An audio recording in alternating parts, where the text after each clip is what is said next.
What if the reason you're suffering isn't what happened to you, but what you're still holding on to?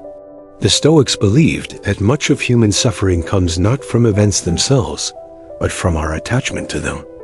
We cling to old wounds, old regrets, old expectations, old versions of ourselves. And while our hands remain full of yesterday, we cannot receive what today has to offer. The truth is simple. Peace begins where attachment ends. In this video, you'll discover the Stoic art of letting go, an ancient wisdom that can free you from unnecessary suffering and help you reclaim your inner peace. So take a deep breath, and let's begin. Imagine carrying a heavy stone in your backpack every day. At first, it feels manageable, but over time, it becomes exhausting. Your shoulders ache, your steps become slower, your energy fades. Yet when someone asks why you're carrying it, you answer, "I've carried it for so long. It feels like part of me." This is exactly what happens with emotional burdens. We carry resentment, guilt, anger, disappointment, not because they help us, but because they become familiar. And familiarity often disguises itself as necessity. Marcus Aurelius taught that we suffer more in imagination than in reality. Many of the things we cling to no longer exist. The argument happened years ago. The relationship ended long ago. The opportunity passed. The mistake is already made. Yet we continue replaying these moments in our minds, reliving them, reopening old wounds, not because the past is holding us, but because we are holding the past. The first step toward freedom is realizing this. The chains are not around your ankles. They are around your thoughts. And what is held by thought can be released by thought.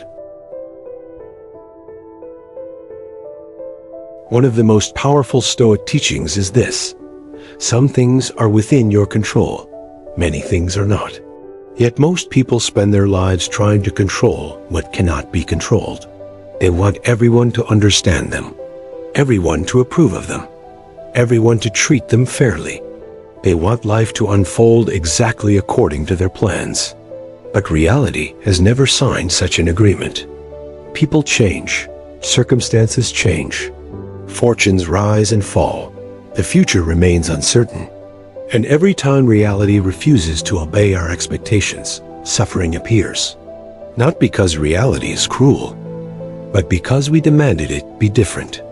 Epictetus said, "Do not seek for events to happen as you wish, but wish for events to happen as they do happen, and your life will go smoothly." This does not mean becoming passive. It means recognizing where your true power lies. You cannot control the storm, but you can control your response to it. You cannot control other people's actions, but you can control your character. You cannot control the past, but you can control what meaning you give it. The moment you stop fighting reality, you stop losing energy to battles you were never meant to win. And in that surrender, a strange strength emerges. Regret is one of the heaviest burdens a person can carry.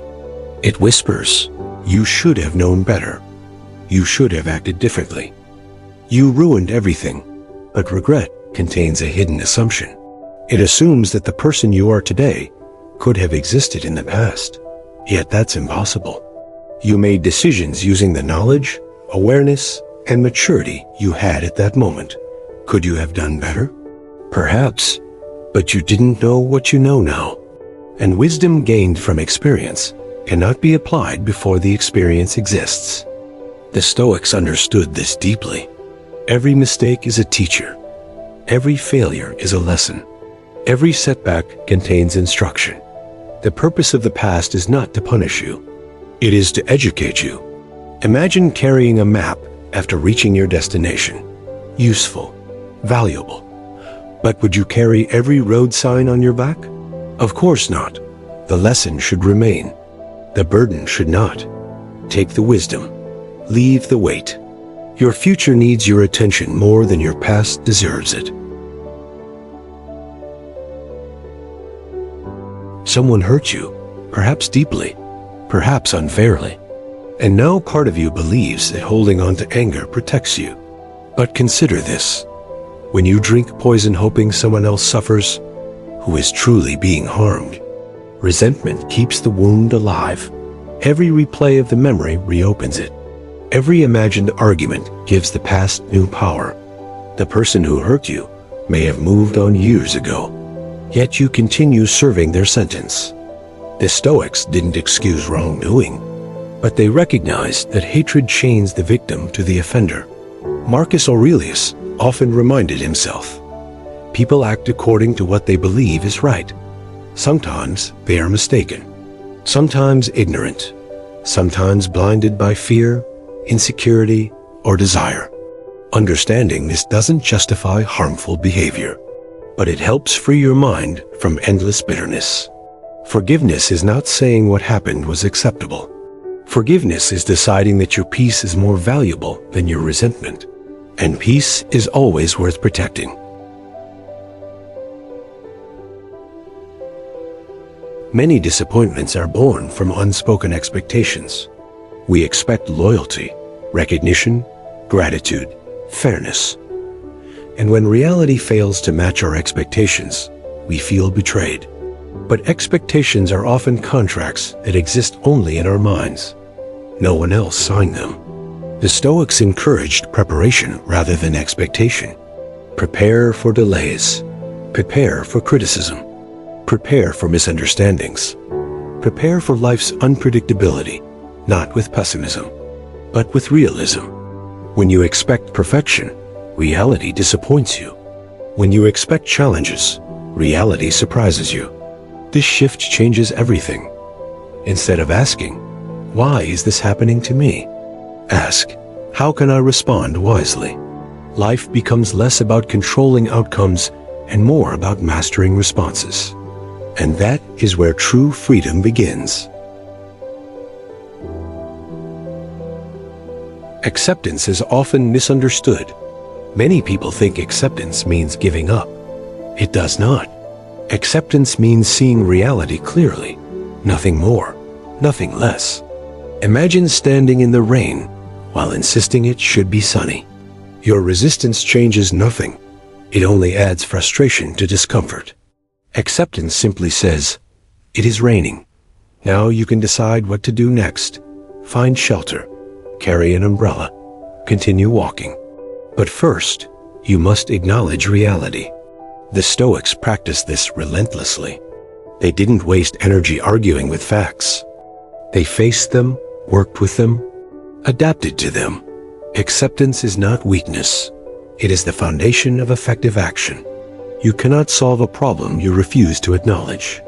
And you cannot find peace while fighting what already exists. Many people fear letting go because they think it means caring less. But Stoicism teaches something different. Detachment is not the absence of love. It is the absence of possession. You can love someone deeply without trying to control them. You can appreciate success without becoming dependent on it. You can enjoy life without demanding permanence. A flower blooms, you admire it. Eventually it fades. Its beauty was never diminished by its temporary nature. In fact, its impermanence made it more precious. The same is true of life. Relationships, achievements, moments, everything changes. Everything passes. And when we accept this truth, we begin appreciating things as they are, rather than grieving them before they're gone. Detachment allows us to participate fully in life without becoming imprisoned by it. The Stoics believed peace is not found in circumstances. It is cultivated within. If your happiness depends on perfect conditions, it will always remain fragile, because conditions constantly change. But if your peace comes from your character, your perspective, and your ability to adapt, it becomes far more resilient. Consider the ocean. Storms disturb its surface. Yet deep below, calm remains. The Stoic mind aims for that depth. External events may create waves, but they need not control the core of who you are. This inner stability is built through daily practice, reflecting on your thoughts, examining your judgments, choosing virtue over impulse, responding rather than reacting. Little by little, peace grows, not overnight, but steadily, like a tree extending its roots deeper into the earth. When you let go of resentment, you gain freedom. When you let go of regret, you gain wisdom. When you let go of expectations, you gain resilience. When you let go of control, you gain peace. And perhaps most importantly, when you let go of what no longer serves you, you make room for what truly matters. Growth, presence, gratitude, purpose. Life has a remarkable way of filling the space we create. But first, we must be willing to release what we no longer need. At this very moment, there may be something you've been carrying for far too long. A memory, a disappointment, a fear, a regret, a grudge. Ask yourself, what would happen if I put it down? Not tomorrow, not next year, today.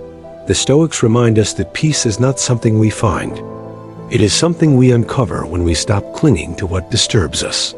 The past cannot be changed. Other people cannot be controlled. Life cannot be predicted. But your response? That remains yours, always. So release the weight, trust the lesson, accept what is, and move forward with a lighter heart. Because sometimes the strongest thing you can do is let go. If this message resonated with you, take a moment to reflect. What is one thing you're ready to let go of today? Share your thoughts in the comments.